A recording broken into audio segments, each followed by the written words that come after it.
So,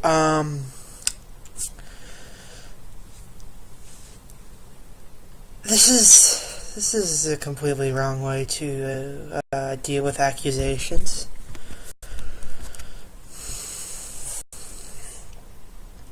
I mean, the first thing that popped out that I really scratched my head about was this. Channel Awesome has always tried to keep our dealings with our content partners out of the public eye.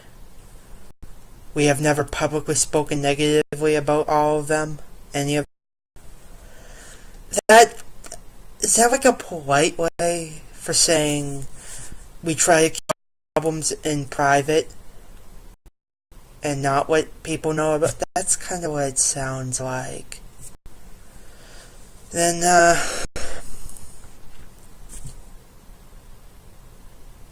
not sure how this,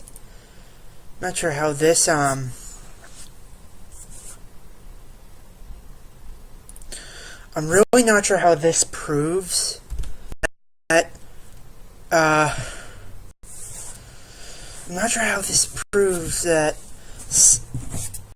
disproves the accusation that some person with the pseudonym accuses the Channel Awesome of not knowing about somebody for like a whole year.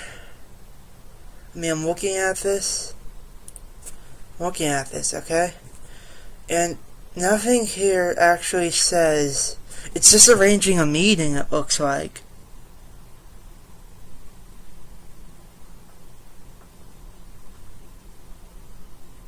Also, it doesn't refute that what's happening too.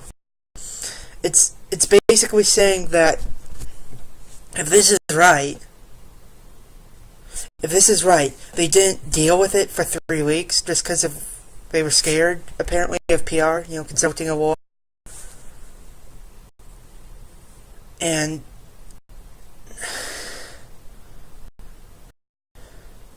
that's, oh my, they're not even denying that sexual misconduct was happening. They're just saying that it didn't happen in the right time frame, and then they don't even prove that it's not. It's just this little chat message bringing it to attention. Apparently, that doesn't prove. That doesn't prove that. No, that doesn't prove that it didn't go on for a whole year. You've just got 2 separate chat messages with the name blanked out, so you can't even know if it's the right thing. These 2 are connected. No, okay. Anyways, next one talks about the infamous miscommunication about sexual misconduct that lasted 2 hours. And once again, it doesn't prove that it didn't happen. The act says that really awkward sexual conversation happened. And then instead of saying the accusation is untrue, it just says, yeah, he resigned. It doesn't say why he resigned. It just said, it just says that he resigned. It doesn't say it never happened. In fact, it just reprints the accusation.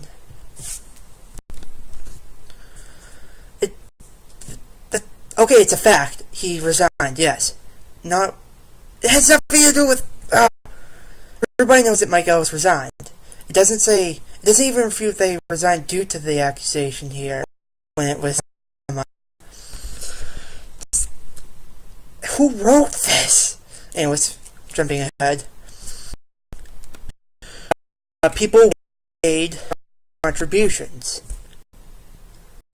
is another accusation, one of the most prominent ones. And what they basically say is that, yeah, they should know they weren't getting paid for anything. We gave them exposure. It's the same excuse that everybody else has brought up, that, like, they got attention, and that was payment in and of itself.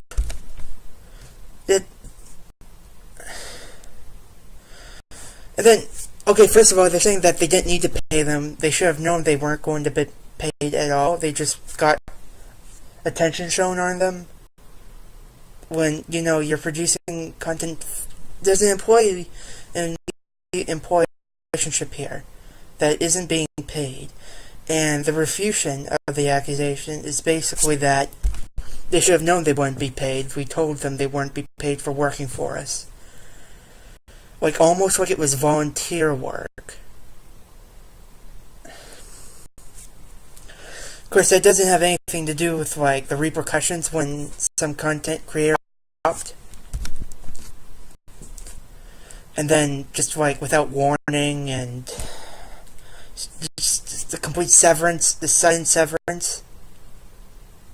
That's not interesting.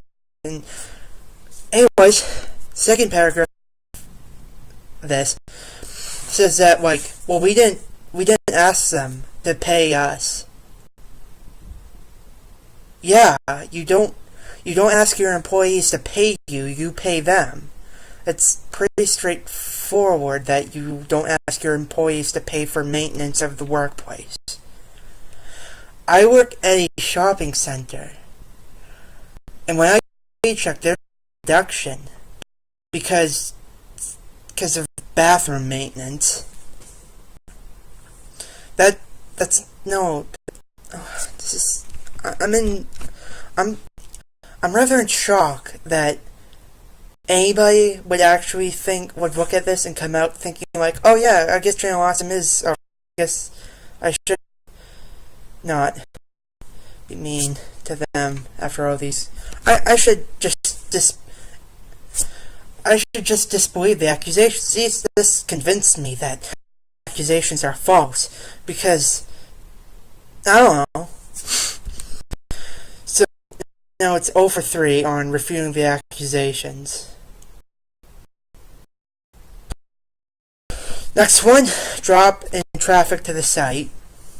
I mean, that's not even an accusation. Channel Awesome has dropped in traffic. What this accusation should be, the document talks about a drop in traffic to the site because blah blah blah, because Nostalgia Critic ended and the controversy that it was implied that everybody else was quitting.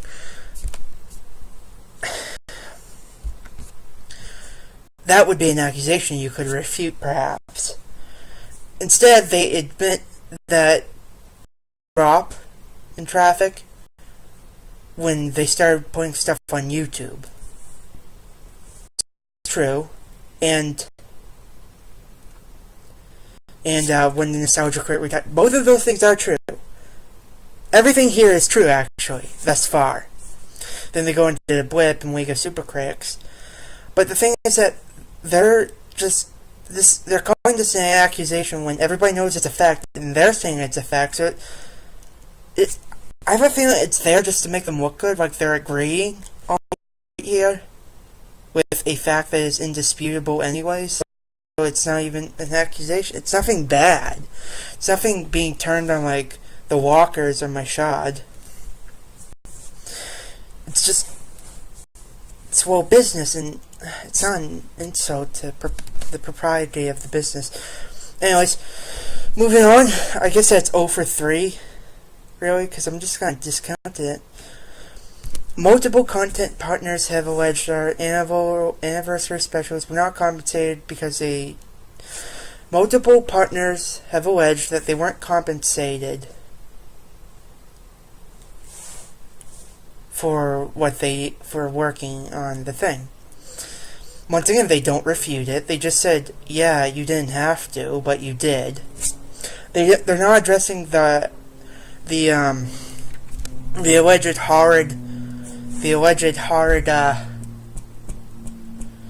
alleged horrible conditions of work, and they're not refuting that. They're just saying, well, you came, so it's basically victim blaming here. You were invited, you could have just not shown up. So it's your fault if anything bad happened, that you weren't paid or anything. And then the second part of it is that crossover reviews were to be turned over, if they were filmed during that time, to the parent umbrella organization. They once again don't refute that. I have a feeling that's not. It's certainly unethical. That it's like Facebook owning your Facebook posts. That's totally unethical and should probably be illegal. They don't refute that. Instead, they come up. If it is illegal, this document right here is void, anyways, because you can't make a contract asking somebody to do something illegal. Anyways, they never refute that. Instead, they just say, yeah, they once again say you didn't have to come and just. They say once again you didn't have to participate in the anniversary film. It's your fault for showing up and not being treated right because you showed up. Also, that of course, other people weren't required to work with other people for their own videos. The crossovers weren't required. Of course, they weren't. But it was a convenient time, and that doesn't address the fact that they shouldn't have been turned over to Channel Awesome, so Channel Awesome could have the income coming from that. That's not a refutation. And then we look at the actual contract that looks like it was printed on a piece of printer paper. Not gonna lie, it doesn't look very legal.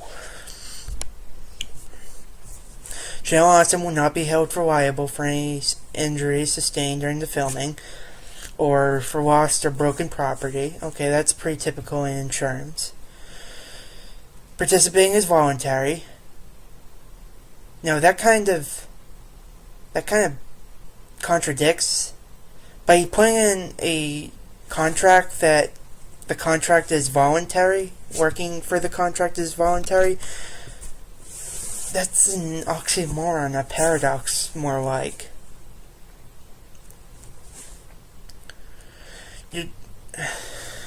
Anyways, and once again, it says that. It doesn't refute that the unethicalness of turning over what your own work to Channel Awesome that you worked on. Well, no, there's no legal reasoning for crossover videos, crossover shows, or crossover vlogs being filmed during that time period should be turned over and become the property of Channel Awesome. I'm pretty sure there's no legal reasoning there. It's just there's no patent, there's no copyright to the crossover, is there? It's basically telling you that it's them stepping in where they shouldn't ethically. They can't legally, as far as I'm aware. And once again, apparently that the crossover video, the income from the crossover videos that they shouldn't have the rights to, will be paid for maintenance, logistical concerns.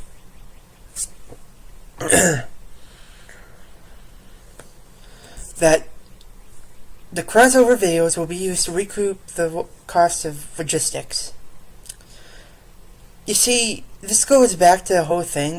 Employees aren't supposed to pay for the company's mistakes or the company costs. An employee gets paid for doing work. You can't either just tell them they won't get paid because unless you went bankrupt and you're closing the place. You can't say the employee is not entitled to compensation for work just because you have other things to cover. That's supposed to go into the equation of how many people you can pay. Then again, they're not paying anybody at all for those that work. A few content partners allege the misogynistic work environment. They don't address the people that did bring it up. Instead, they say that the people that do work there right now, with this exception, they basically say it's gotten better since then. That is possible, but that's not a refutation. That's actually. It's implied that it is true that it used to be misogynistic work environment then. If it says it's improved since then. Holly Brown makes numerous accusations throughout the document. It doesn't say what those accusations are. It doesn't say which specific ones. It just says, no, she's lying about everything. She's just bitter. That's not a fact, really. Saying that somebody else is bitter, you can't tell somebody else what they're feeling, you know? It's like saying, this is an example I actually picked up in sociology class, but you hate mushrooms, and somebody says that they do like mushrooms. You can't, there's no, how would it make sense for you to just say, no, you don't like mushrooms, you're lying? That's the same argument here. If somebody says something happened, and you just call them, no, they're lying, they're bitter, I don't believe them. When they're accused, there's a lack of logic here, and it's kind of scary. Then there's that, okay, so everything she says is a lie, apparently. She alleges that the CEO is the owner of the Nostalgia Critic IP. Once again, they say the IP is owned by Channel Awesome Incorporated. Therefore, the CEO is in charge of a corporation. Therefore, he owns the IP then. Even if there's other partners involved, it doesn't, unless there's some kind of hostile takeover, it still means the CEO is in charge, and therefore is the owner of the IP. The key word, they should have just said, he's not the sole owner. Which, by that logic, is true. And that's not a big deal. Just one word saying, Holly Brown says that Michaud is the sole owner. That's more like a semantic mistake than just like proof that she's a bitter and vindictive person that was allowed to resign. Also, why would she be bitter if she was allowed to resign? Why did she resign? Well, this doesn't directly address the issue, but another accusation made in the Change Channel Awesome, Channel Not So Awesome document is that she was made to work right after her surgery on the infamous To Boldly Flee project. So, the fact is that this may or may not be true. I can't really tell from this either. Not really sure. I guess. During this time, the people in charge told her she didn't have to work. Okay. Site updates were performed by other people while she recovered.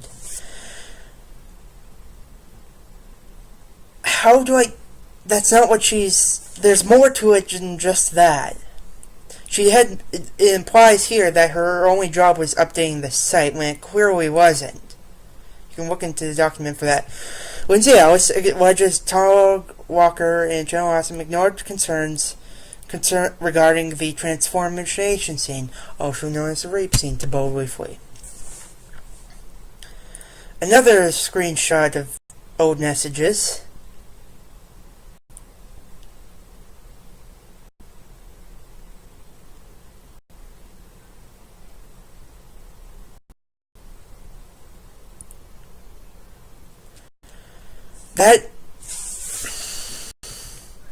I'm pretty sure she didn't say it was ignored.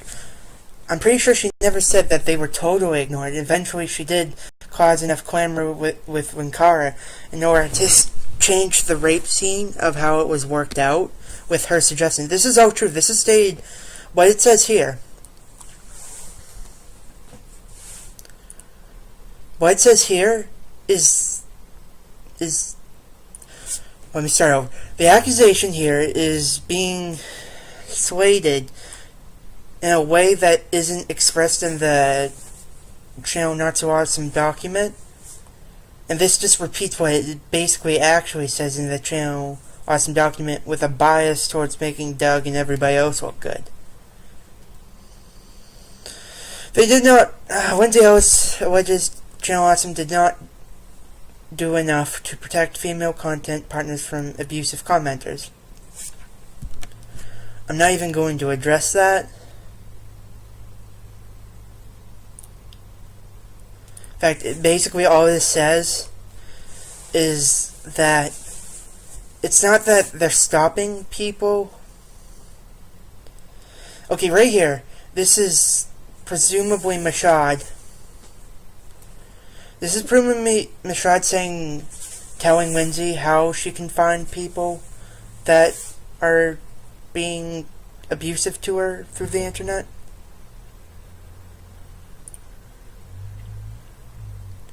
That's not protecting, that's just telling them, that's it. You're just giving somebody information so they can pursue their own legal action if they chose. Against abusive anonymous commenters. You're just telling them how to find the people that are already being abusive and just provoking more confrontation. It's typically not the way to stop the thing from happening. It's kind of like how it's like trying to fix a pipe that's leaking by just taking out the pipe entirely and not necessarily fixing it. Instead of just patching up, you take out the entire pipe and just no.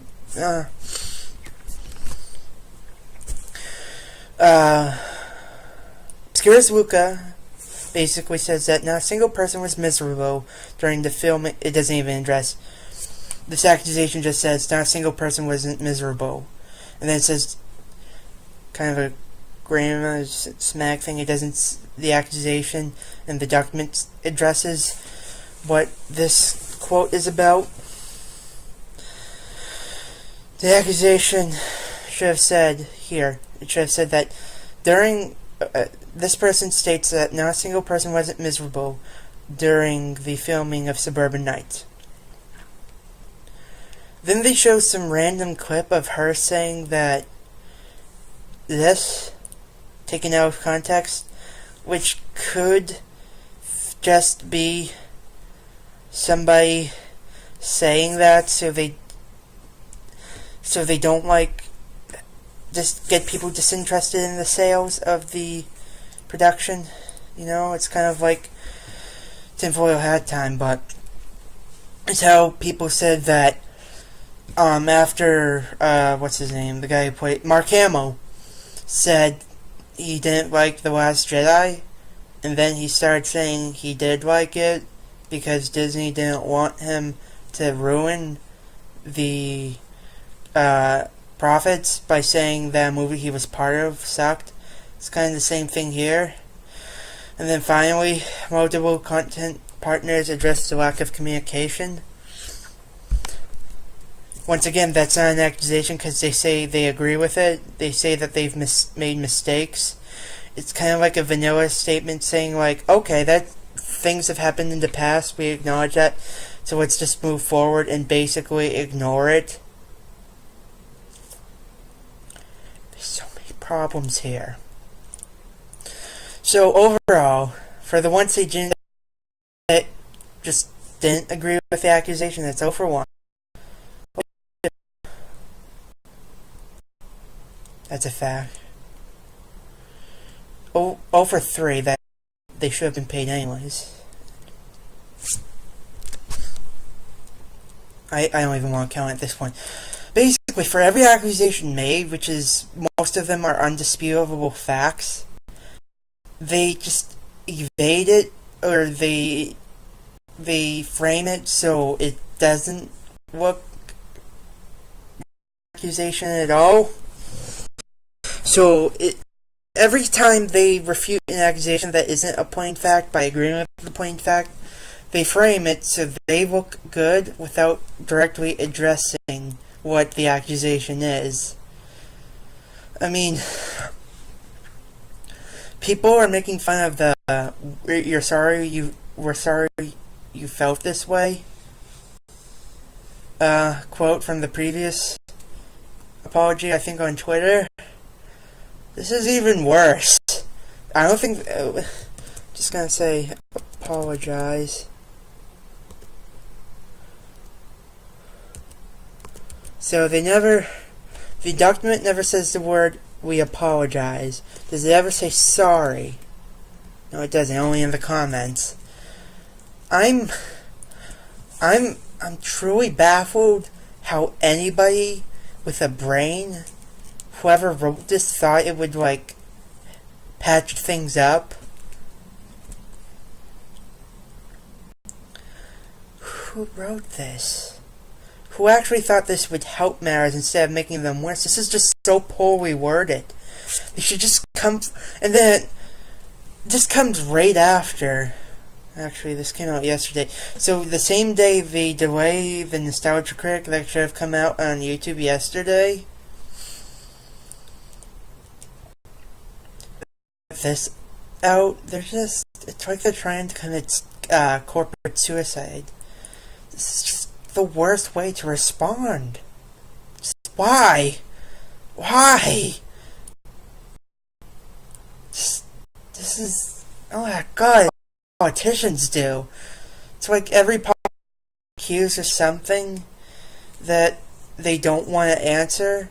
They either just basically agree while framing it slightly differently than what is meant by the accusation, or they just flat out evade raising other issues. Or in the Holly Brown case, they basically try to smear her by saying she's bitter, vindictive, a liar, essentially. And, you know, when you start calling people names that are accusing you of something quite serious, and you just call them names, you typically come out looking worse, because for one thing, you haven't addressed what you're being claimed of, and two, you're just, like, you're digging your own damn hole by just calling somebody a name. It's victim blaming. This entire document is a great example of victim blaming almost. We're sorry you felt this way. It's just, no, it's not. It's no longer we're sorry you felt this way. It's like you shouldn't feel this way. You're a liar.